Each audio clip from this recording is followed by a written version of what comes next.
Aquí estamos. Voy a entrar con video.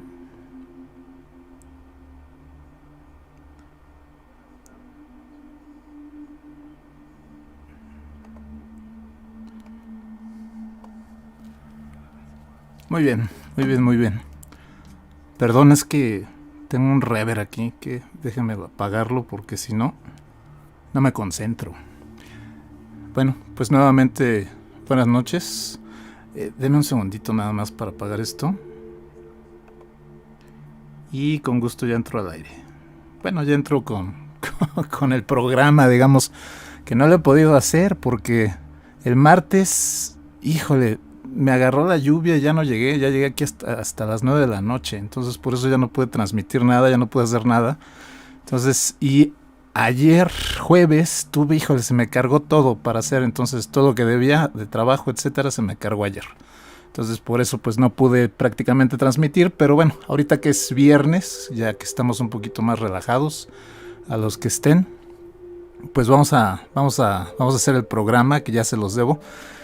Sin embargo, ahorita les voy a decir qué va a pasar ahorita, qué es más o menos de lo que va a tratar.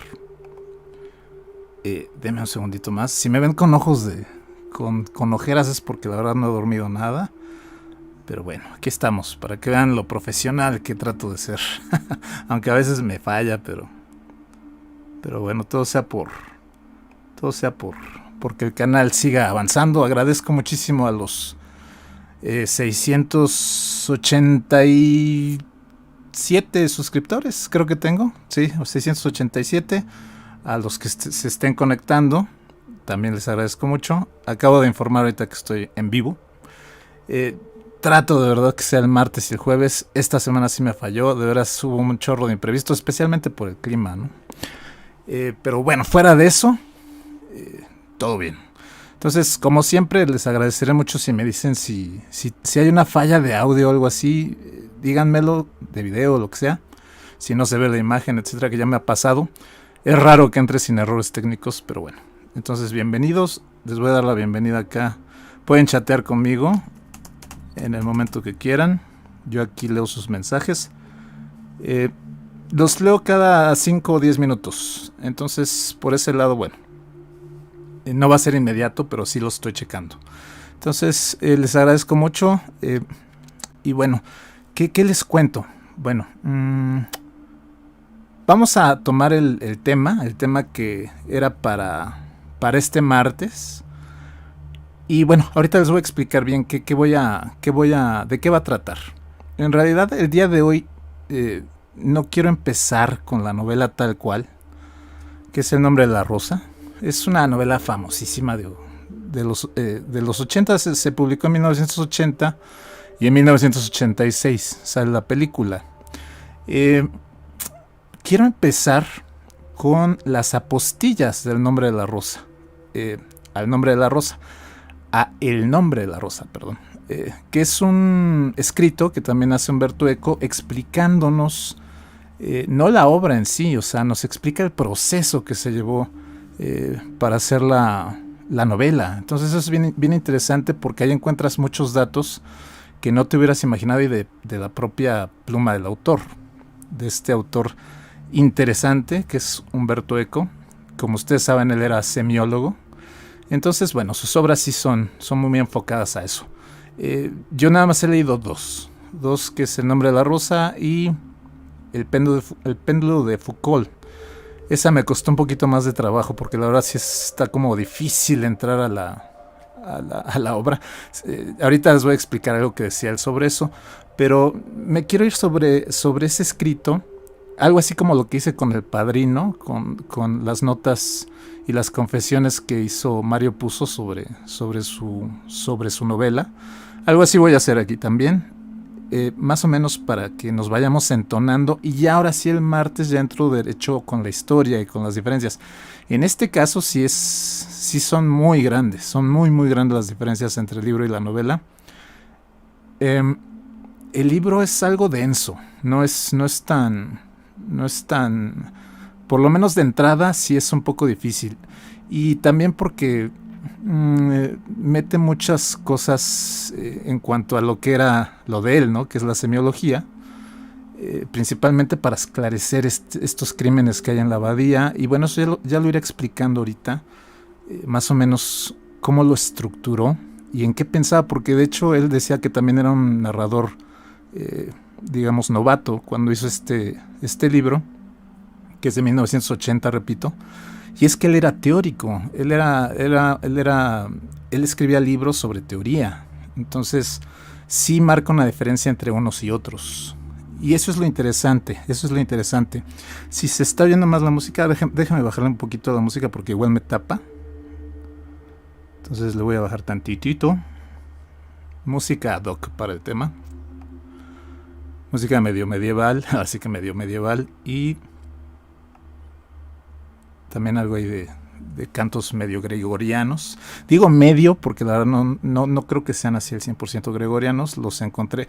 Tengo que meter música que no tiene derechos de autor, que es la que está en YouTube. Por eso la meto, si no metería otra cosa. Entonces eso fue lo que me apareció. Entonces es lo que tengo. Pero bueno, vamos a empezar con el tema. Saludos a todos los que nos estén viendo otra vez, los que estén conectando. Y voy a comentar también cositas sobre la película ahorita, principalmente nada que tenga que ver con la anécdota, digamos, de la producción y datos curiosos que hubo sobre la preproducción, digamos, ¿no? Y ya en lo siguiente, es que el libro es largo, la verdad el libro es largo, yo creo que sí me voy a meter 4 sesiones en esto. El libro es largo, pero es muy interesante, es muy muy interesante. Bueno, entonces... las apostillas a El nombre de la rosa, que son las notas, pues las apostillas son las notas que hizo Umberto Eco para escribir este texto. Entonces él comienza hablando sobre la última cita que hay en el libro, ya se las voy a spoilerear, que dice, no, realmente no hay sí va con la anécdota, pero no hay problema. Entonces dice, stat rosa pristina nomina nurda tenemus. Eso pues es latín, evidentemente. Y ese es un hexámetro latino, que es de Bernardo Morliacense, que era un monje benedictino del siglo XII. Es plena Edad Media. Entonces, a lo que se refiere este hexámetro es que principalmente de todas las cosas desaparecidas solo nos queda el nombre. Por ahí se puede uno como encaminar hacia el significado del título del libro, aunque hay cosas que no le gustaban a Umberto Eco de dar claves para interpretar los títulos. Ya lo vimos con la naranja mecánica la vez pasada, el hecho de por qué era la naranja mecánica, ¿no? Era un poco como confuso, digamos, el hecho de la naranja y la juventud y lo mecánico, la moral impuesta, todo ese tipo de cosas, pero te dan una clave finalmente para interpretar la obra. Y aquí, curiosamente, Umberto Eco trata de evadir ese hecho y de que no sea así con su libro. Entonces, precisamente habla de que el lenguaje puede hablar de cosas desaparecidas, tanto de cosas como desaparecidas como inexistentes. Recuerdo en un libro, me parece que es Los hijos del limo de Octavio Paz, donde él mencionaba que todas las cosas están nombradas por el lenguaje, todas, todo el cosmos, digamos. Entonces aquí tendría algo que ver con el hecho de que el lenguaje puede hablar de las cosas que ya no están y las cosas que no existen. Entonces por ahí nos podríamos ir, y esa es una frase que dice un filósofo que se llama Abelardo, y en realidad es nulla rosa est, o sea, esa es la sentencia, digamos. Y él era también medieval, de 1142 muere, o sea que es más o menos por el siglo XII también, y él era de la orden de San Benito. Todo esto lo cita Umberto Eco en las apostillas, digamos, para que más o menos me vaya haciendo entender, ¿no? Entonces, Umberto Eco habla de la función del narrador. El narrador, esto va a ser bien interesante para los que quieran escribir algo, o sea, que quieran escribir novela. Es un punto de vista, yo no sé, no creo que sea una fórmula, ni mucho menos. Es una manera de de acercarnos a su proceso creativo de Humberto Eco, y se pueden tomar cosas de ahí. La verdad, yo sí he tomado cosas de ahí cuando trato de hacer mis historias. Y él dice que un narrador no debe proporcionar interpretaciones, digamos, de su propia obra. De otro modo, hubiera escrito una novela y no hubiera escrito una novela. ¿Por qué? Porque la novela en realidad es una máquina de generar interpretaciones. Eso es lo interesante, que la novela te lleve a muchas interpretaciones cuando la estás leyendo. Finalmente que no te limites, digamos, aunque también hay una línea delgada con las aberraciones en cuanto a la interpretación. Y yo sí lo he visto por lo menos en el cine. He visto que sí, de repente hay interpretaciones muy aberrantes. No se está exento de eso. Pero bueno, es más que nada plantea al narrador como que no debe interpretar para nada lo que está escribiendo. Por eso él nos dice, les voy a decir cómo lo hice, pero no cómo lo interpreto. O sea, esas son dos cosas muy diferentes. Y dice que desafortunadamente hay que ponerle un título a las obras, a las novelas, a las películas, a todo. En este caso a las novelas. Y eso ya es una clave para interpretar, digamos, el contenido. Y eso no le gustaba a él. Yo creo que también por su formación, ¿no? De eso de la interpretación de los signos. Supongo que va por ahí. Precisamente por eso lo maneja así. Entonces, por eso él dice que los mejores títulos son los que resumen el nombre del héroe. O sea, los que vienen como David Copperfield, Robinson Crusoe, etc. Si ustedes se dan cuenta, las obras de Shakespeare, todos son nombres, no todas, digo, la mayoría, por lo menos las tragedias, bueno, pues son Romeo y Julieta, Hamlet, etcétera, ¿no? Ya las comedias creo que sí ya tienen un nombre más estructurado, pero solamente hablan del héroe, del personaje principal. Entonces, hay excepciones donde se dice que se llega a ser honestamente deshonesto, como en el caso de Alejandro Dumas. Dice que hay él en el título, por ejemplo, miente en el de los Tres Mosqueteros. ¿Y por qué miente? Porque son 4. En efecto, son 4. El cuarto es D'Artagnan, ¿no? Entonces, ahí dice, está despistando de alguna forma. Ese es el chiste del título, que despiste. El primer título que él había manejado para esta novela era La Abadía del Delito. Entonces, la descartó precisamente porque los lectores iban a ir a buscar algo policíaco ahí, por eso esa cuestión del delito. Entonces, si tú ibas a la librería y lo veías, ibas a irte por ese lado. Y decía que se iban a sentir defraudados porque realmente no es el punto más importante de la novela. Y entonces por eso se descarta. Y después usa el nombre del protagonista, que es precisamente, no es Guillermo de Baskerville, es Atzo de Melk, que es el que narra la historia, que es el chavo. Si ustedes ya vieron la película, por lo menos es el chavo, ¿no? El que hace Christian Slater, ese es Atzo de Melk. Entonces así se iba a llamar la novela, no se iba a llamar El nombre de la rosa. Y dice que ahí tuvo problemas, como siempre, con los editores, como hemos estado viendo, digamos, en toda esta serie de programas. Tiene problemas con los editores y los editores le dicen que no. Humberto Eco lo interpreta como que los editores no aman a los nombres propios, ¿no? Entonces el nombre de la rosa le viene, digamos, a la mente y le gusta porque el símbolo de la rosa tiene demasiadas interpretaciones, o sea, no tiene nada más una. Entonces está lleno de interpretaciones. De hecho, menciona, por ejemplo, la rosa mística, la guerra de las dos rosas. Una rosa es una rosa.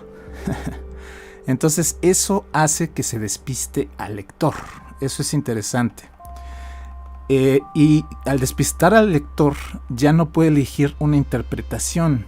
Entonces, para él lo importante es que el título confunda las ideas y no las ordene. Fíjense qué extraño, ¿no? Extraño por la idea que tenemos del título. Hasta en los cuadros, en las pinturas, siempre se busca el título. Me pasa mucho con Beksinski, que de hecho ya está la tercera parte ahí en mi canal. La pueden ver. Y me preguntaba un suscriptor, me decía que si sabía cuáles eran los nombres de las de las obras. No le respondí, honestamente se me pasó y después vi el comentario, pero le respondo aquí por si lo llega a ver. Beksinski no titulaba las obras. Finalmente algo así empataba con Umberto Eco en el hecho de que tú interpretas lo que quieras, digamos. La obra está abierta para la interpretación. Y sí, de hecho sí, yo cuando hago los cortos de Beksinski, yo le doy una narrativa y hasta cierto punto me apropio un tanto el sentido que me da la obra. No es porque sea el sentido de la obra, simplemente es lo que yo interpreto y trato de narrarme a mí mismo y de narrarle a los demás, ¿no? Entonces eso es bien interesante. Entonces algo así pasa con esto. Sin embargo, descubrir lecturas es a lo que se enfrenta el autor, digamos. Las lecturas de quien lo ha leído son un consuelo, digamos. Cuando se escribe teoría es al revés, era lo que les decía. En la novela puedes interpretar lo que quieras, pero en la teoría no. En la teoría es ¿me entendiste o no me entendiste? O sea, ¿entendiste lo que te estoy tratando de decir o no? Eso si ustedes estuvieron en la UAM o en la UNAM, lo han de entender perfectamente. Y en la novela no, en la novela puedes encontrar muchas lecturas, muchas interpretaciones. Eso es uno de los consuelos que él dice que encuentran en la narrativa. Después de eso pasamos, digamos, a lo que son los diálogos. Él empieza a hablar de los diálogos que hay entre Atzo y Guillermo. Aquí hay algo que me interesa mucho a mí también, y que es algo que incluso Umberto Eco dice que lo sorprendió. Porque hay un diálogo donde dice, Atzo le pregunta a Guillermo, dice, ¿qué os aterra de la pureza? Y entonces Guillermo de Baskerville le dice, la prisa. Entonces Bernardo Guy, que es el inquisidor, después amenaza a un sillerero con la tortura, o sea, con llevarlo ahora sí que con la Santa Inquisición. Y dice, al contrario de lo que creían los pseudoapóstoles, la justicia no lleva prisa y la de Dios tiene siglos por delante. Entonces dice, en esas dos frases, él no pensó en que hicieran sentido, sin embargo un lector se lo hizo ver, y entonces él queda sorprendido donde dice, bueno, sí hacen sentido, es un sentido que yo no buscaba, pero si me pongo a analizarlo, sí pueden, es como un discurso involuntario, digamos, y eso del discurso involuntario en las obras es muy, muy, muy común. Principalmente las que llevan una intención y a veces te dan otra, digamos. Entonces aquí no es que te dé otra, simplemente que, bueno, sí, hasta cierto punto, perdón, ya pensándolo bien, sí te da otra. El autor mismo dice, el diálogo que yo puse de Guillermo no tenía por qué estar ligado con el de Bernardo. Entonces esas partes son las que la formación semiológica. Bueno, él era un maestro de la semiología, entonces le debe importar, ¿no? Cómo empatan en un sentido las dos cosas. Eso está muy bien. Eso de repente a veces se abusa en las películas cuando hay finales ambiguos. Recuerdo una que es la de Lobster, estaban comentando, y creo que con Christoph, el final, la explicación del final. Dije, bueno, sí, está bien. No sé si es exactamente lo que el autor quiso decir, pero sí hace sentido lo que él está diciendo. Dije, bueno, no está mal. O sea, dije, la interpretación que él da al final de Lobster me parece que tiene un punto a favor, porque sí hace sentido. Entonces, así hay muchas cosas que van haciendo sentido, aunque no sean preparadas por el autor.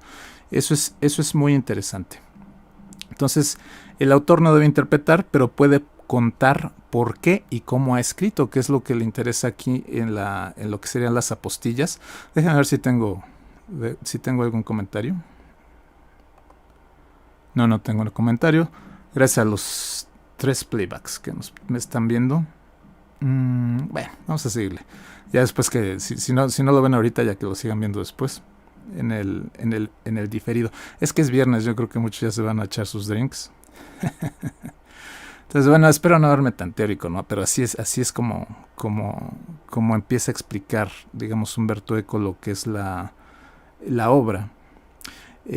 Bueno, seguimos con el con las apostillas.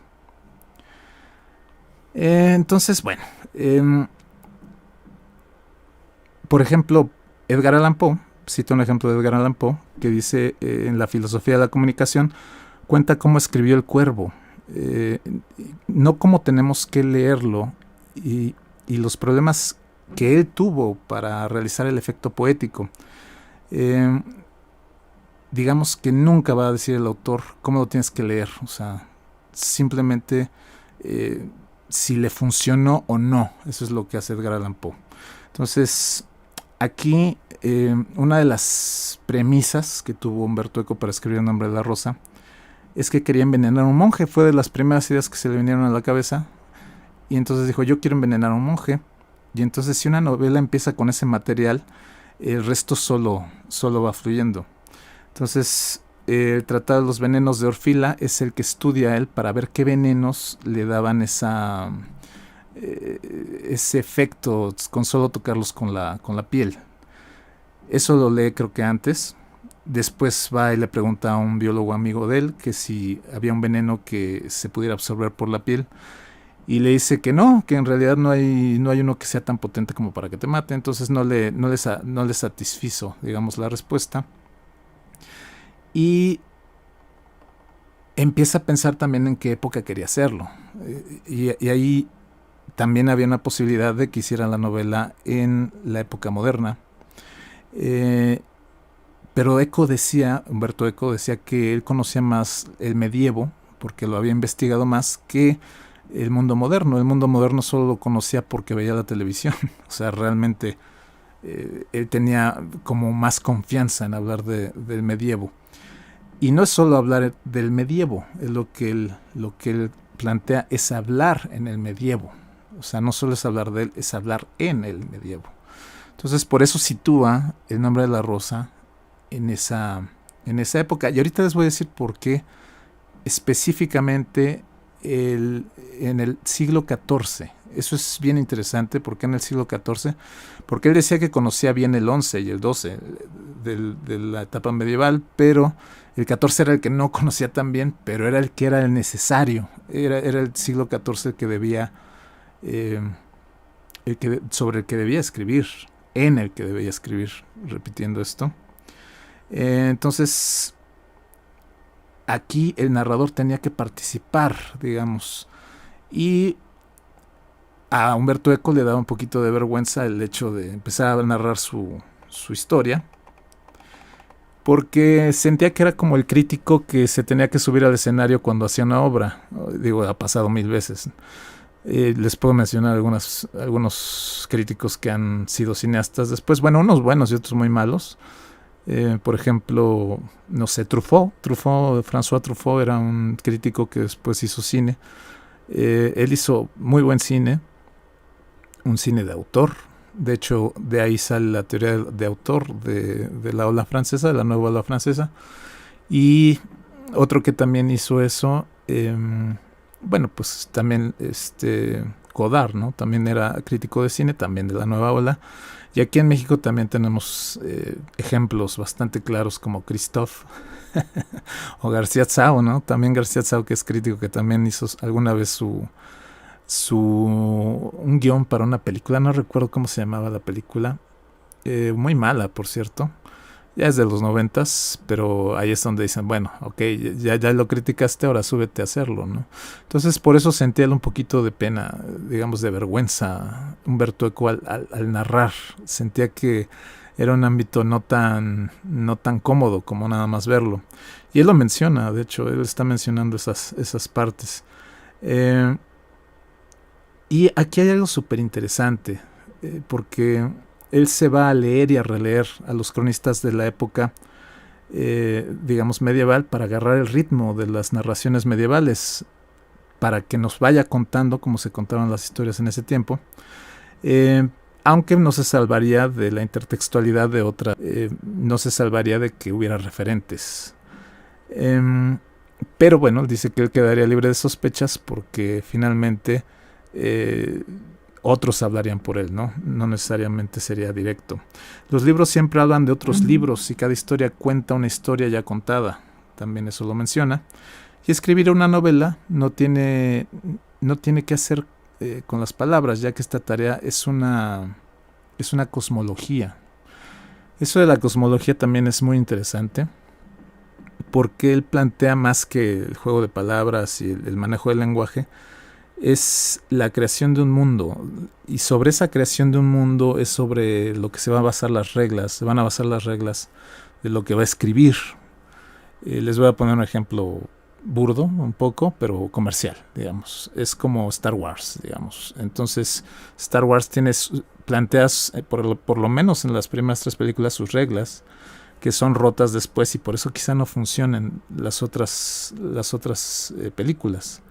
Entonces aquí también Humberto Eco dice, bueno, estoy planteando las reglas del medievo, me estoy creando un mundo, aunque no sé exactamente el histórico, pero estoy creando ciertas limitantes. Y una vez conociendo esas limitantes, en vez de que te cierren el camino, es por donde tú puedes empezar a escribir. Ya casi las palabras vienen solas. Por eso dice que no era tanto un enfoque sobre las palabras, sino un enfoque sobre el mundo que había creado. En este caso el de la abadía, el de los monjes, etcétera. ¿Y cómo se va manifestando ese mundo? ¿Qué reglas le va poniendo? Por ejemplo, le había imaginado una escena donde un monje cae en un barril lleno de sangre y cae con las piernas abiertas. Y vean cómo funciona esto. Entonces, si él está pensando en eso, dice, yo tenía que hacer la novela, la historia, en invierno, porque en invierno es cuando se mata a los puercos en las abadías. Entonces, tenía que ser a finales de año, más o menos por diciembre. Y la novela se ubica en noviembre de 1327, me parece. Entonces dice, todavía le faltaba un poquito. Entonces, para que fuera real, o sea, para que fuera creíble, para que tuviera lógica, lo que hace es situar la abadía en la punta de una montaña, donde hace más frío. Entonces ahí sí había nieve, entonces ahí sí podían matar a los puercos desde noviembre. Entonces las reglas ya le van dictando cómo va a ir, cómo va a llegar a esa escena. De hecho, me recordó también un poquito a Alfred Hitchcock, que decía que si tú quieres hacer una muy buena película, piensa en 3 escenas impactantes o 3 escenas que queden plasmadas casi en tus espectadores, y ya nada más únelas. O el mismo Borges, que decía que él al escribir lo que hacía era se sentía como si estuviera en una isla y viera el principio y el fin, los viera encontrados, pero tendría que recorrer todo lo que hay en medio para descubrir cómo llegar al otro lado, digamos, al final. Entonces, aquí el descubrimiento es cómo se va empatando todo para que lleguemos a esa escena, a ese acto, a esa acción que está sucediendo en la abadía, que es cuando cae el monje de patitas abiertas, digamos, en el barril. Al construir su mundo pone un ejemplo, que es el ejemplo de un pescador. Un pescador que se sienta en la orilla del río y espera, y de repente, cuando está esperando a pescar algo, ve que pasa el cadáver de su peor enemigo, muerto por la corriente. Digamos, va pasando, lo va llevando el agua. Entonces dice, cuando tú planteas algo así, ya estás planteando incluso hasta un ritmo. No puede ser un ritmo rápido, porque si vas al río a pescar, ya estás imponiendo un ritmo lento hasta cierto punto, porque la pesca lo requiere, o sea, para que no te precipites. Y entonces, ¿qué va a pasar en el momento en que vea a su enemigo pasar muerto por ahí? Él va a huir, se sentirá intranquilo, o le va a dar gusto ver al hombre que odiaba pasar por ahí, ya sin vida. Entonces, eso va en torno a la construcción del mundo. Ya que tú construiste el mundo y de esas reglas, ya las palabras vienen solas. Por eso les decía que comentaba que el escribir la novela no es una cosa de las palabras, es más una cosa cosmológica. Eso está súper interesante, y creo que si alguien de ustedes va a escribir, tómenlo en cuenta. Ahora sí que pongan sus propias reglas.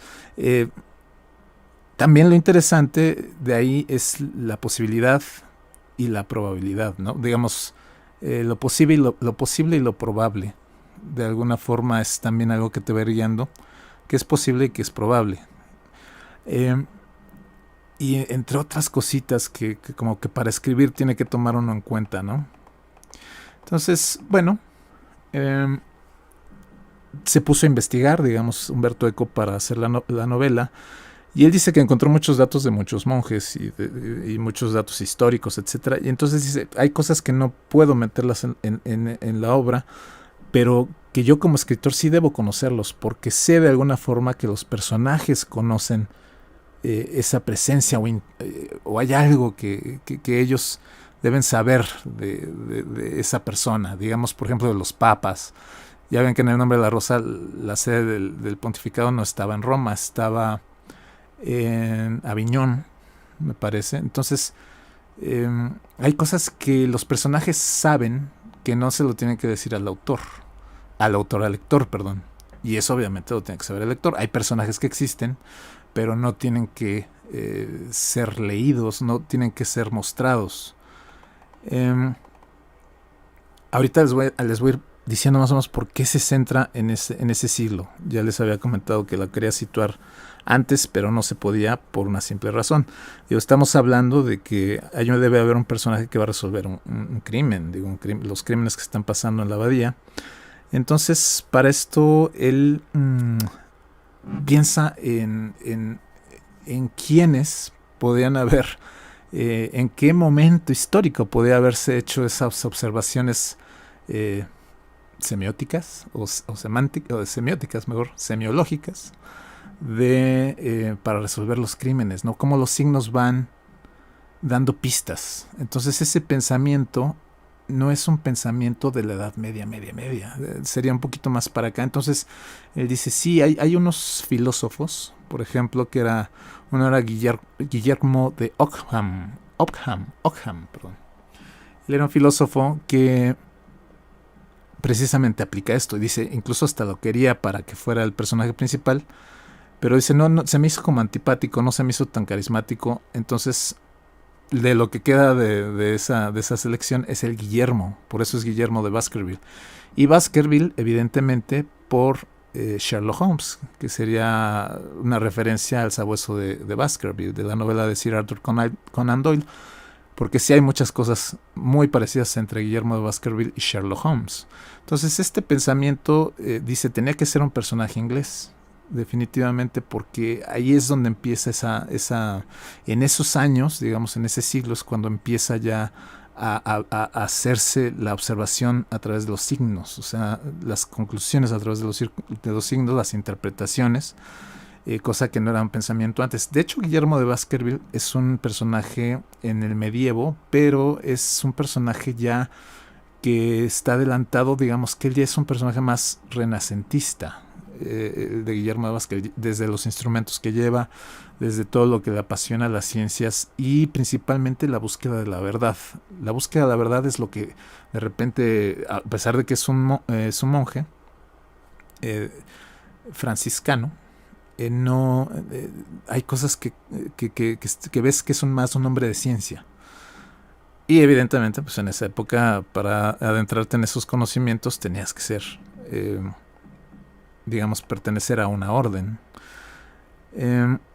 Eso está muy interesante, ¿no? Entonces, como les digo, transcurre todo en noviembre de 1327.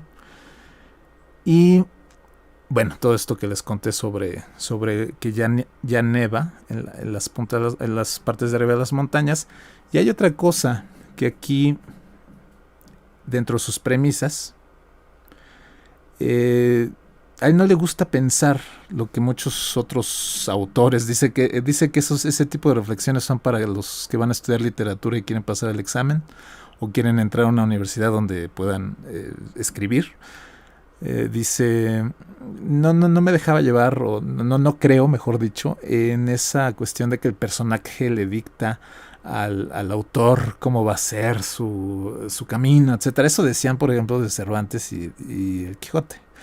que el personaje crece tanto que ya le tiene que dictar al autor. Yo incluso también lo decía, ¿no? Hasta que leí a Humberto Eco dije, bueno, es una posición diferente, porque él dice, eso no es cierto, eso es casi una jalada, ¿no? Por decirlo de alguna forma sutil. Entonces él dice, no lo creo porque, como les comento, el autor se puso ya sus límites y sobre esos límites tiene que escribir. O sea, sobre esos límites, sobre esos límites, él es libre de escribir sobre sus personajes y hacia dónde van. O sea, no esa idea romántica, no, me ganó el personaje y entonces tuve que escribirlo de esta forma. Eso es como más romanticismo, ¿no? Dice que para también esta obra necesitaba un laberinto. Fíjense que aquí empiezo a entrar como con el alineamiento que tiene con Borges. Y Borges es uno de los personajes de la obra, que eso es lo que a mí realmente me llamó mucho la atención de leerla la primera vez. Y él necesitaba un laberinto cerrado. ¿Por qué necesitaba un laberinto cerrado? Vean las reglas. Ahí está, es lógico. Sí tienes razón en eso. Tú ya planteaste las reglas. Dice, necesito un laberinto cerrado. El laberinto cerrado que él plantea en el nombre de la rosa es la biblioteca, que viene muy a colación como de la biblioteca de Babel de Borges. Y si tú lees el libro, sí te das cuenta que es un laberinto. Incluso hay hasta espejos y todo ese tipo de cosas, que Borges decía que no hay mejor laberinto que un espejo que te refleja el infinito, ¿no? Entonces, por eso está muy bien, definitivamente. Pero dice, bueno, necesitaba que estuviera cerrada. Sin embargo, que tuviera aire. Ahorita les voy a explicar por qué. Por una simple razón, porque necesitaba que se prendiera al final. O sea, él ya había pensado en el final, era lo que les decía Borges, que él veía el final, él estaba sentado en el principio y veía el final, pero no veía todo lo demás. Entonces dice, ¿cómo justifico todo eso? Entonces, en la novela sí te hace mención de que hay ventanas, porque si el aire no entra en el laberinto, digamos, en este laberinto que es la biblioteca, no podría quemarse todo. Entonces es la consecuencia, digamos, está pensando en las acciones para llevarlos a la consecuencia. Eso es interesante. Y las acciones se las va dictando las reglas que él mismo ha descubierto, ha investigado o que ha creado. Eso es muy interesante. Entonces, no sé cómo vayamos hasta ahí. Vamos a ver si hay alguien que comente algo. Ya tenemos 6 playbacks, ya nos están viendo. Qué bueno. Qué mal me iluminé hoy, Me estoy viendo aquí como me veo todo pálido. A ver si ya para la otra me ilumino mejor. Saludos, muchas gracias por estar viendo. No sé qué les parezca, díganme por lo menos si les parece interesante o no. Si no, pues como diría Jodorowsky, el pájaro canta aunque nadie lo escuche.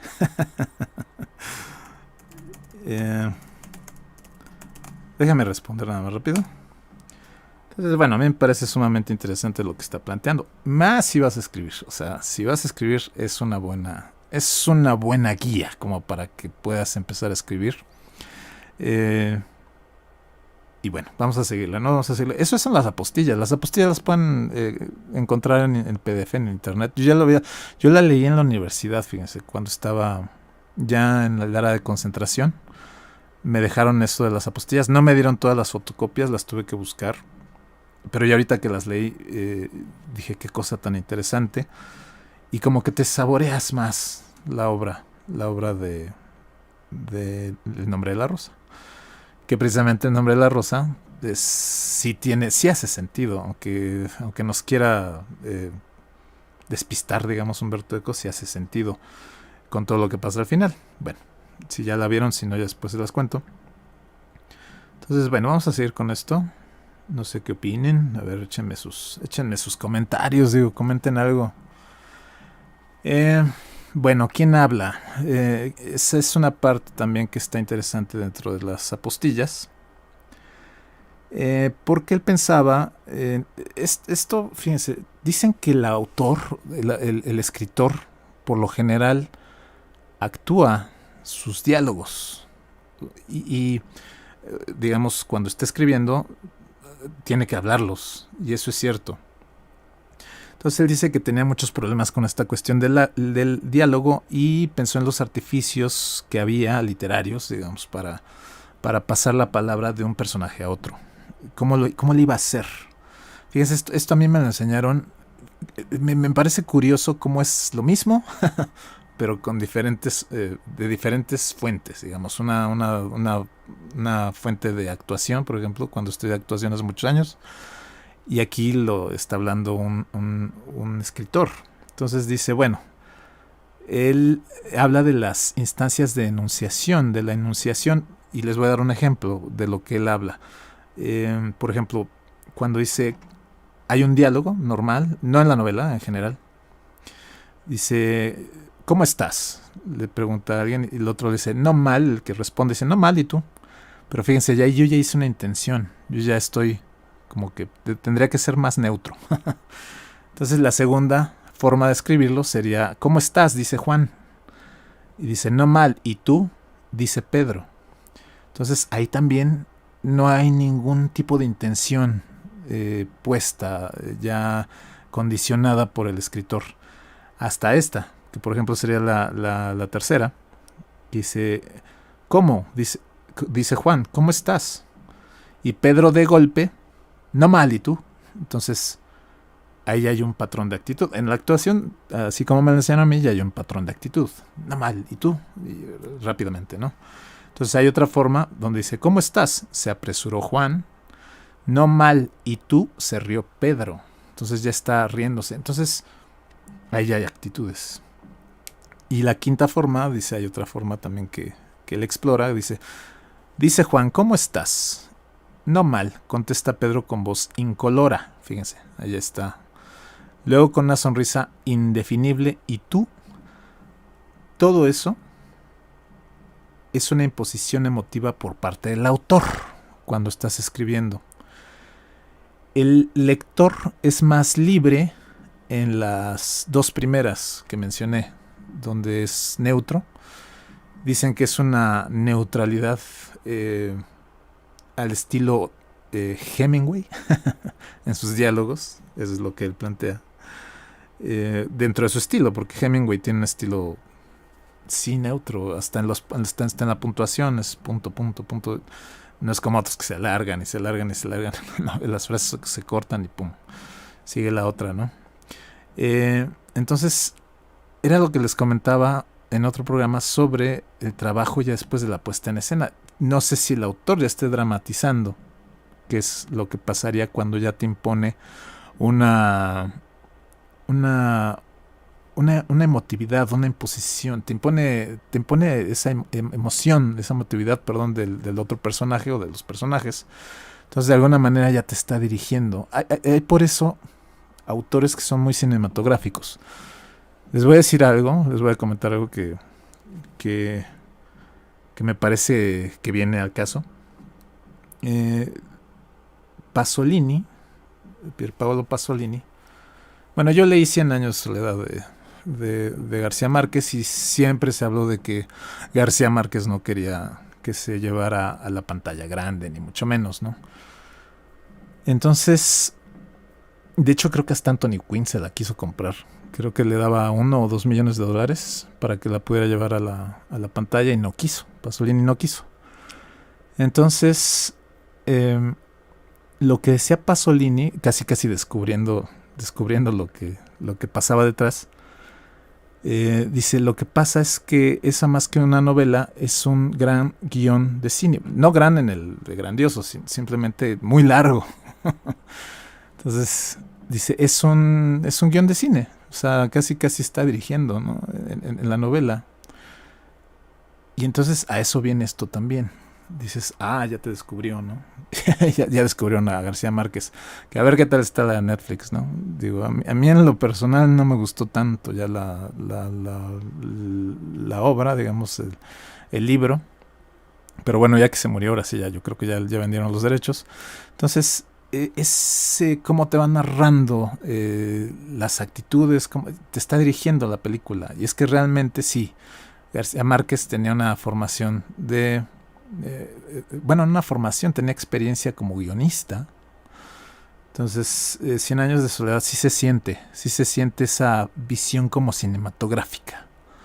Eso es a lo que va. Entonces, yo pienso que a Humberto Eco también le pasó un poquito aquí en El nombre de la rosa. Y dice que en realidad eso es un problema de estilo. Aunque la tenía fácil. Dice, yo me la puse fácil aquí en El nombre de la rosa porque todos los diálogos se referían a Atso, a su narrador. Y entonces el narrador imponía siempre su punto de vista. Entonces siempre era como la constante. No tenía que jugar, digamos, con todos los puntos de vista de los personajes. Sí, pero el que se imponía siempre era Atso porque es el que está narrando. Entonces, tenía que hacer los diálogos medievales y comenzó a sentir la obra como que era melodramática, con largos diálogos y extensas áreas. Eso es cierto también. Cuando yo leí la primera parte y ahorita les voy a decir también el secreto detrás de la primera parte del nombre de la rosa, híjole, sí se me hizo pesada las descripciones. Y él dice que así, de hecho, esas eran las áreas en la escritura medieval. Porque te hacen unas descripciones larguísimas. Sí, ya pásale, ¿no? O sea, estás en la puerta, ya la viste, qué padre está, ya pásate. Entonces, pues no, son como 2 hojas ahí describiendo el portal. Y dices, bueno, ese es el área precisamente de las narraciones, como eran las narraciones medievales. Porque en efecto es un personaje medieval. El de Atso de Mel. Y hay una parte interesante sobre eso. Que es pura retórica. Finalmente es pura retórica. Entonces, en cierto momento, también sintió que como un temorcillo de que los diálogos fueran como de Agatha Christie. Y las áreas dice que eran como escritas por San Bernardo, ¿no? Entonces, todo ese es el proceso que él llevaba sobre su escritura. Eso es bien interesante. Les voy a poner aquí una diapositiva, si no conocen a Humberto Eco, ahorita se los presento. A ver, déjame, sí, porque ya estuve mucho tiempo a cuadro yo. Miren, a ver, espérenme tantito. Este es Humberto Eco. Lo voy a poner en un lugar donde no estorbe. Donde no estorbe yo. Ahí está, miren. Ese es Humberto Eco. Se me figura muy un poco a Lucho Dalla, no sé, pero él es Humberto Eco. Ya murió, digo, creo que murió hace como 10 años, más o menos. Sí, más o menos. Un poquito más. Y bueno, vamos a seguirle, ¿no? A ver, ¿qué diapositivas tengo aquí? Ah, bueno, esto ya es de la película. Déjenme quitarlo. Ok. Entonces, bueno, llevamos 50 minutos de programa. Muchas gracias en este viernes a todos los que nos estén viendo. Ya subimos de 7 playbacks. Qué bueno. Gracias. Gracias por estarnos sintonizando en este viernes. Ahí por si quieren tener un tema interesante para tomar el café, ¿por qué no? Ahí les paso unos datos. Entonces, vamos a seguir con esto. Entonces, bueno, en cierto modo, como les dije, tenía miedo de que los diálogos se hicieran muy a la Agatha Christie. Y relee las caballerescas medievales y se da cuenta de que está respetando, como les comenté, ese estilo medieval de narración. Y en este caso, él está contando una historia con las palabras de otros, o sea, no con sus palabras. Él no es un narrador omnipresente, no está en tercera persona, está en primera persona, que sería lo de la narración de Atso. Que también es interesante algo que pasa con él, porque tú estás viendo a Atso en acción a los 18 años y Atso lo está narrando a los 80 años. Entonces ahí el conflicto sería, ¿cuál de los dos? ¿Cuál es el punto de vista real? ¿El del 80 o el de 18? Entonces dice Humberto Eco, bueno, el de los dos. Dice, por eso dice, ¿quién habla? Deseadamente hablan los dos, el de 80 y el de 18. Entonces, bueno, ¿esto a qué lo lleva?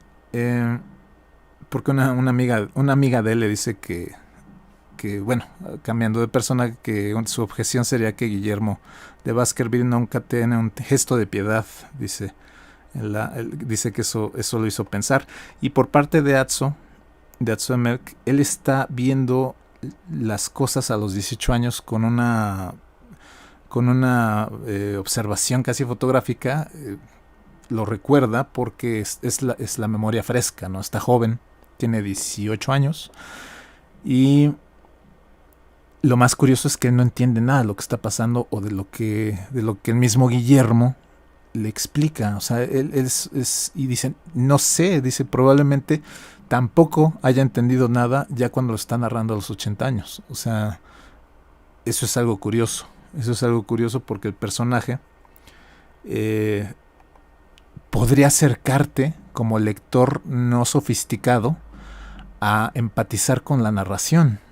Y eso está muy bien.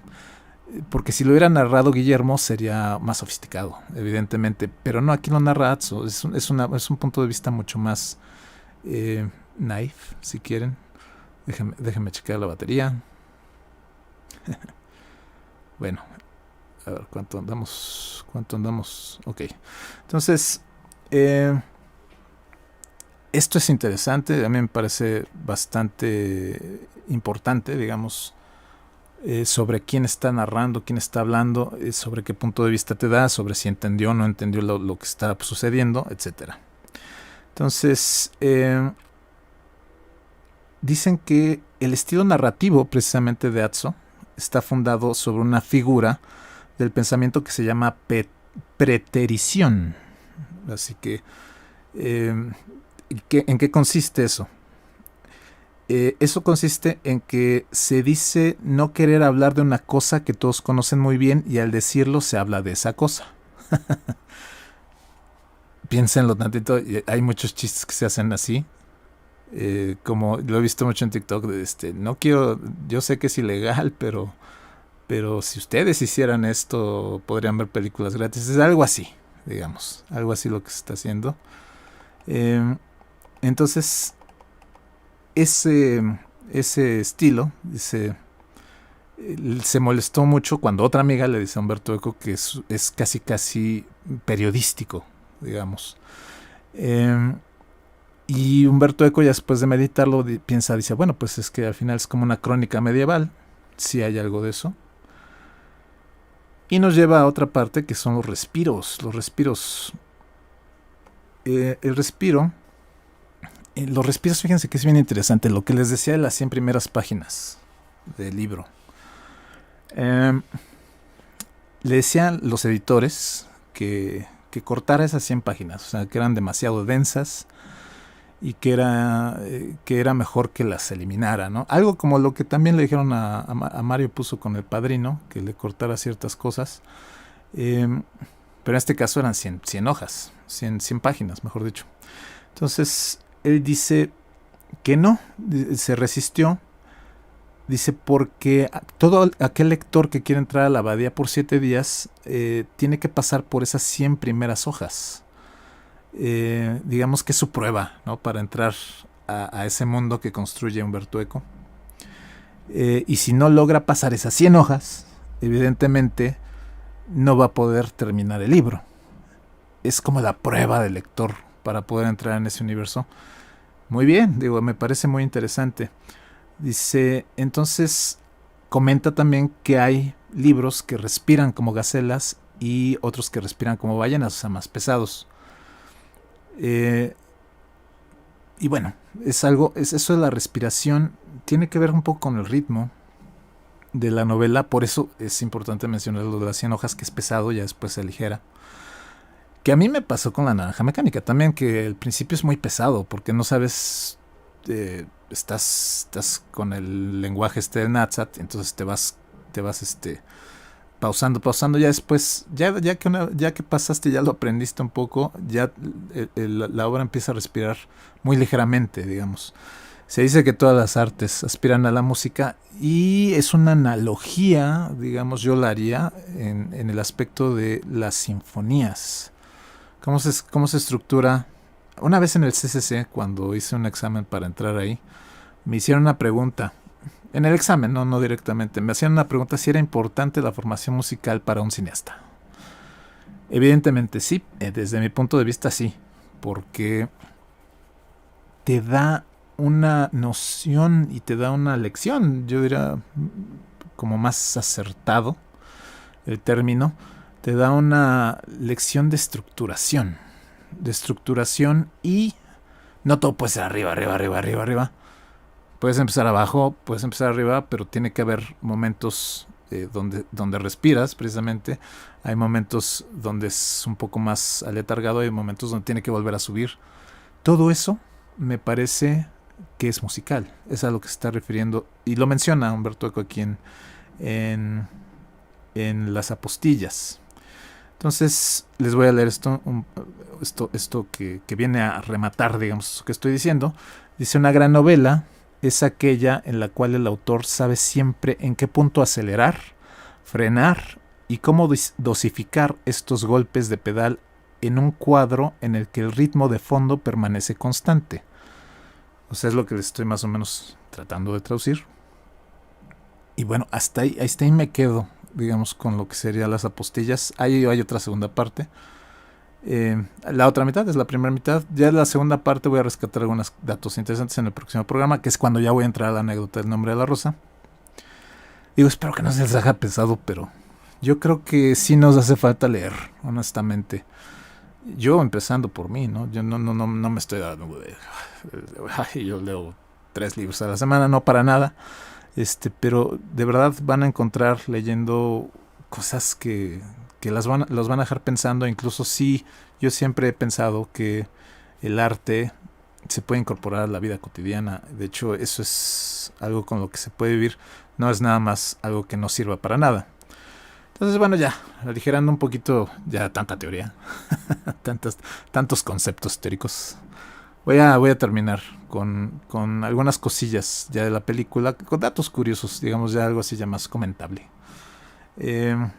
Por ejemplo, para empezar, que Sean Connery no querían casi que la Columbia Pictures no quería casi dijo, sí, Sean Connery no, porque estaba ya en una época muy baja de su carrera. Don Sean Connery, un tipazo, la verdad me parece súper una presencia, un actorazo. Y otro que había audicionado para el personaje de Guillermo de Baskerville fue Robert De Niro, y obviamente para el papel de William. Pero Jean-Jacques Sanaud, que es el director, cambió de opinión porque Robert De Niro quería que hubiera un duelo de espadas entre William y Bernardo Guy, o sea, entre, digamos, el franciscano y el inquisidor, ¿no? Entonces dijo Jean-Jacques Sanaud, no, gracias, tú estás pensando en otra cosa. Vienes con mucho la escuela de Scorsese. No, aquí no pasa eso, ¿no? Entonces, por eso se descartó Robert De Niro. Les voy a enseñar quién es Jean-Jacques Sanaud. Si no conocen a Jean-Jacques Sanaud, yo creo que se han visto alguna película de la parte de esta, una muy famosa que se llama La Guerra del Fuego. La otra es El Oso. Creo que El Amante también, ¿no? El Amante también de esta... bueno, la película no se llama El Amante, pero creo que el libro es El Amante de Indochina, algo así. Esa sí no la he leído, para que vean. Vi la película con Jane March, me acuerdo que me gustaba mucho esa actriz en ese entonces. A ver, les voy a poner una fotito de Jean-Jacques Sanaud. Pues aquí está con Sean Connery precisamente. Ay, espérame tantito. Ahí está, miren, está con Sean Connery en la filmación, evidentemente, del Nombre de la Rosa. Yo no veo a otro, de verdad, me pasó lo que con Marlon Brando con El Padrino, ¿no? Yo no veo otro que hiciera el papel de Guillermo Baskerville. Hay otra versión, me parece que es la de John Turturro, el de Barton Fink. No la he visto. Sería interesante verla, que creo que es serie. Esa es serie. Sí, la novela te da para serie. La verdad sí te da. Sí, hay muchas cosas que se omiten en la película. Sería cuestión de verla. Si ya la vieron, pues comenten a ver qué les pareció. A ver, voy a ver los comentarios, a ver si hay algo por aquí. No hay nada, tenemos 7 playbacks todavía. Ya voy a acabar, ya no me tardo tanto. Ya son poquitos los puntos, pero bueno, son curiosos. Agarro los más curiosos, digo, para que tengan chiste. Entonces, es Christian Slater, que es el que hace Atzo de Melk, tenía 15 años, fíjense que estaba bien chavito. Me acuerdo que mi mamá y mi tía me decía, ay, qué chavo tan guapo, tan bonito. Y sí, pues tenía 15 años, era un menor de edad. Y la chica que le ponen tenía 20. Entonces ella ya era mayor de edad y él no, él todavía estaba chavito. William von Baskerville se asombra cuando descubre un libro de Humberto de Bolonia en la película. Humberto de Bolonia es Humberto Eco, evidentemente de Bolonia porque daba clases en la Universidad de Bolonia. Y es una referencia obviamente al autor, ¿no? Ahora sí que no podía dejar de estar ahí. Ya había mencionado a Sherlock Holmes, ya había mencionado al filósofo William Ockham y a Borges, ya faltaba él, ¿no? Faltaba que lo pusieran a él. Digo, no por él mismo, ¿no? Creo que eso nada más viene en la película. Otro dato interesante, fíjense, el monasterio fue construido como una réplica en la cima de una colina a las afueras de Roma, lo que lo convierte en el conjunto exterior más grande construido en Europa desde Cleopatra. Les voy a poner fíjense que cuando estaba viendo la película, la estaba repasando, dije, sí, la habrán construido, y sí, en efecto la construyeron. Es grandísimo, se ve enorme. De hecho, en el libro te plantean que es enorme. Y pues sí, así se la aventaron acá. A ver, vamos a ver. Quiero ponerles algo de la abadía. Aquí está la abadía. Miren nada más qué cosa tan enorme. A ver. Miren. Ahí está la abadía. Este sí era de veras. O sea, sí se construyó. Y vaya que sí está bastante grande. Dato interesante. Bueno, vámonos con otro dato interesante sobre el nombre de la rosa. Vámonos. Dice, el director Jean-Jacques Annaud admitió haber elegido a los actores más feos que pudo conseguir porque quería que los personajes parecieran reales, basados en los hombres del pueblo donde vivía. Cuando regresó a su aldea, algunos de los hombres le preguntaron si realmente los consideraba tan feos como los actores que había escogido, y él respondió que sí. Ahora sí que sin negarlo. Bueno, aquí andamos igual, no es cierto. Dice, bueno, todo el diálogo tuvo que volver a doblarse en postproducción, ya que el sonido de la ubicación se arruinó por el ruido de los aviones. O sea, pasaban un chorro de aviones ahí en las locaciones. Y curiosamente, fíjense, fracasó en Estados Unidos. No me parece raro que haya fracasado en Estados Unidos, porque nada más creo que recolectó $7 millones. Y en Europa recolectó $77 millones. O sea, en Europa sí hubo más audiencia, digamos. Según el comentario en DVD, el director Jean-Jacques Annaud, fue extremadamente difícil trabajar con F. Murray Abraham, que es el inquisidor aquí, Bernardo Guy, quien recientemente había ganado un premio de la Academia por su actuación en Amadeus. Eso fue en 1984. Y dice, el actor aparentemente era un ególatra en el set, siempre dispuesto a comentar que era el ganador del Oscar. O sea, yo soy el ganador del Oscar, ¿no? Mientras que Sir Sean Connery no había ganado nada, ¿no? Irónicamente, Connery ganó el Oscar creo que un año después. Sí, porque este es del 86. Los Intocables en el 87 a mejor actor de reparto, pero dicen que Sean Connery era otro rollo. Realmente no era así de ahí. No se le subían los humos, ¿no? Como a Don F. Murray, ¿no? Los dos ya difuntos, por cierto. Otro dato interesante. A ver si tengo una de F. Murray por aquí. Digo, era bueno, la verdad era bueno. Si ves Amadeus, la verdad a mí me gusta mucho Amadeus, su actuación. Me gusta mucho también la de Tom Holtz, que es Amadeus. De hecho, a mí me parece una gran actuación. Ahí sí estaba como reñida. Y el otro era Salieri, me parece, ¿no? Y bueno, sí creo que sí se merecía el Oscar, pero bueno, yo creo que Sean Connery tenía muchas cosas porque también ser, digamos, así como que se le subiera, pero no, dicen que él era todo lo contrario. Y lo creo, se le nota. A ver, voy a poner una de a ver si tengo algo de F. Murray. Cartel japonés. A ver, cartel. En el cartel debe venir. Ah, sí, aquí está. Bien. El cartel viene Murray. Yo creo que este cartel, no estoy seguro, lo voy a averiguar, pero yo creo que este cartel lo hizo cuate que hacía las... Ay, se me fue el nombre. El que hacía los carteles de Cazadores de Arca Perdida, del Star Wars, etcétera. Sí, porque tiene la misma composición incluso. Aquí está F. Murray, es el que está señalando. F. Murray Abram. Él es el que se creía mucho porque ya había ganado el Oscar. Digo, bueno, pues no es para menos, pero como que la humildad se antepone, ¿no? Ahora vamos a ver. Ok. Entonces ya voy a acabar. Vamos. Ay, ¿por qué no se quita? Espérame. Ahí está. Ya lo quité. Entonces vámonos con otro dato curioso. Este es bueno. Dice el personaje del venerable Jorge de Burgos, que es un monje español, es un homenaje de Humberto Eco al escritor argentino Jorge Luis Borges. Eso ya lo sabemos. Que era también ciego y que escribió la Biblioteca de Babel. Por eso la abadía también tiene esa forma, algo que ya les había comentado hace rato, que inspiró los elementos de la historia.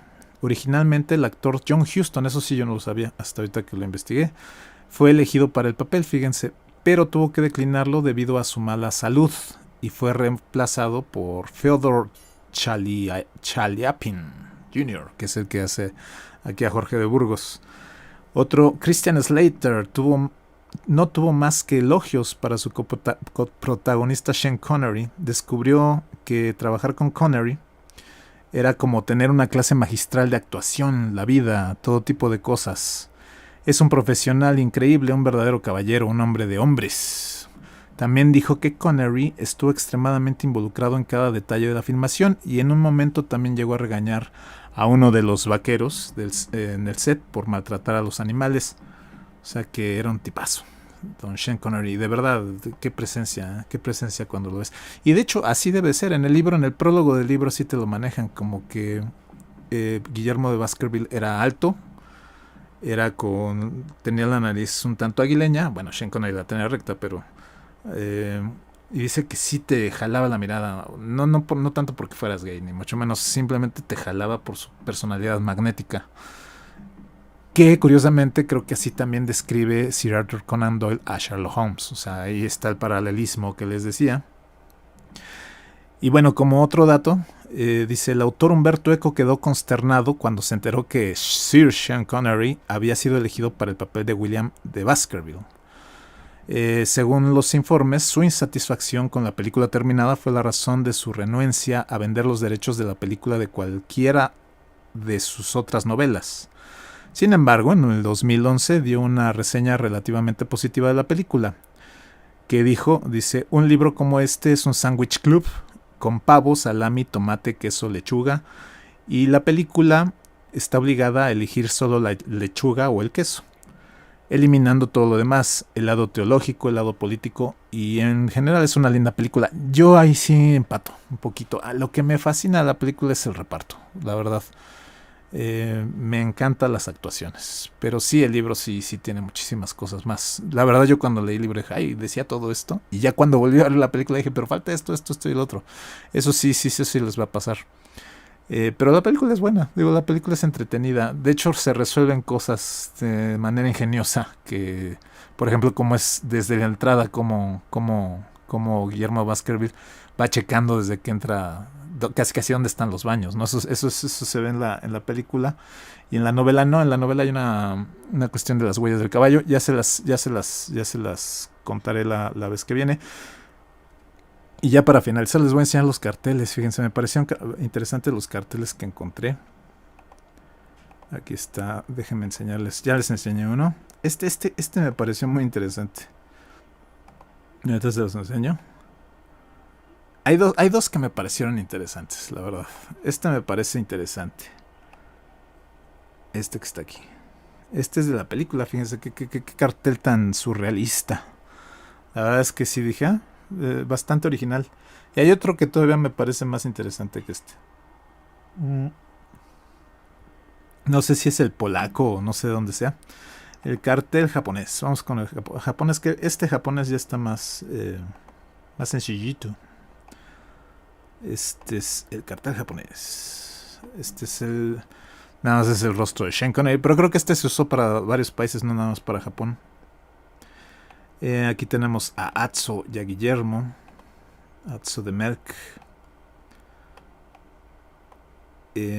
Como repito, qué carismático era Sean Connery. Qué presencia tenía el señor. Así, a juego de buen cuero, yo sí no creo que John Turturro, que me cae bien, o sea, no me cae mal, pero no lo veo tanto como que le quede tanto. Y igual si lo hizo bien, lo voy a checar. Esa ya después veré la serie. Este es el cartel que les digo que se me hace rarísimo. No sé qué idioma sea. Yo creo que sí es como, no sé si es polaco o no sé de dónde sea. Pero sí es como de un país de la Europa, de la Europa del Este, ¿no? Y aquí está Jorge de Burgos, que sería Jorge Luis Borges. Digo, la verdad es que sí tiene toda la reminiscencia él, ¿no? Miren, ahí está. En efecto, no hay mucho que averiguar ahí, es bastante obvio. Aquí tenemos a Sean Connery con sus instrumentos ya renacentistas, casi. Y bueno, yo creo que esos son esas son fotitos que bajé nada más para complementar el programa de hoy. ¿Qué les parece? Ya el que viene ya empiezo ya con la novela, ya con la anécdota y con las diferencias. A lo mejor si nos metemos un poquito en cosas como de semiótica o semiología. Pero son cosas interesantes, créanme, son cosas muy interesantes. A ver, déjenme ver si tengo algún comentario por aquí. No tengo comentarios. Tenemos 8 visitas. Gracias a quien se haya integrado nuevamente. Saluden por lo menos para que sepa que están ahí y no se están durmiendo. Y bueno, pues yo creo que hasta aquí le paro hoy. Ya son las 9:18, ya tenemos más de una hora de programa, casi hora 20. Por lo general nos estamos echando una hora 20 de programa. Está bien, repito, una disculpa que me tuve que conectar apenas hoy. Pero es que de veras el martes imposible, no llegaba, hice 3 horas. Hice 3 horas del poli para acá, o sea, rara vez me pasa, pero por la lluvia, porque aquí donde vivo, que es Cuautitlán Izcalli, se super inundó, ¿no? Entonces por eso era casi imposible pasar. Y llegué aquí ya a las 9, o sea, digo, ya qué puedo hacer, ya no puedo hacer, ni modo que empezar a transmitir ahí en el micro, ¿no? Entonces, y el jueves, ayer, precisamente por estos retrasos se me acumuló el trabajo, entonces por eso ya no entré. Dije, mejor el viernesito más tranquilo, que aún así tengo trabajo bastante al rato, pero dije, vamos a hacerlo el viernes. Espero ahora sí entrar el martes. Ahora sí espero que sí. Esta semana sí ya cumplir con mi palabra. Miren, ya tengo deshojado mi libro, miren, para que... Acá tengo la otra parte, pero esta es la parte primera. Miren, ahora sí que ya nada más va a quedar el puro nombre de mi libro, del nombre de la rosa, porque ya es una baraja. Entonces, pues léanlo. Fíjense que hace muchos años yo entré a un curso en el claustro de Sor Juana, me acuerdo, de adaptación de cine y literatura. Curiosamente, tenía razón el maestro cuando decía, bueno, sí, entran en un curso de estos, vemos la película, pero no leen. Entonces dice, a lo mejor por ese lado no les sepa tan bien. Yo les invito a leer en cuanto puedan, ¿no? Digo, no que sea una obligación, porque no debe ser una obligación, pero de verdad van a encontrar cosas bien interesantes. Van a encontrar cosas muy profundas, incluso. Y que, aunque no lo crean, sí les influye a uno en su forma de ver el mundo. Entonces, y por supuesto, lo que estamos viendo aquí es un tanto el arte de la adaptación y de la creación. Entonces, la adaptación cinematográfica, que ya hablé de dos, 3 películas que me parecían que eran mejores que la novela. Y ahorita estamos hablando de una, al revés un poquito. Les digo, la película es buena, pero sí la novela es superior. La verdad aquí sí no puedo negarlo. Entonces, pues bueno, prácticamente sería todo por hoy. Ahora sí que en este viernes 25 de junio. Nos vemos el martes a las 7:30, entre 7:30 y 8, por eso de las lluvias, porque luego me cuesta un poquito de trabajo llegar temprano si estoy afuera. Y como está, que llueve y no llueve, entonces por eso, ¿no? Pues muchísimas gracias, soy Iván Sánchez. Gracias a los 600 y cacho suscriptores que tengo, 680 y tantos, ya vamos para los 700. Y sugiéranme temas, a ver si los podemos subir. Y venga, pues aquí los dejo. Que tengan un bonito fin de semana. Y nos estamos viendo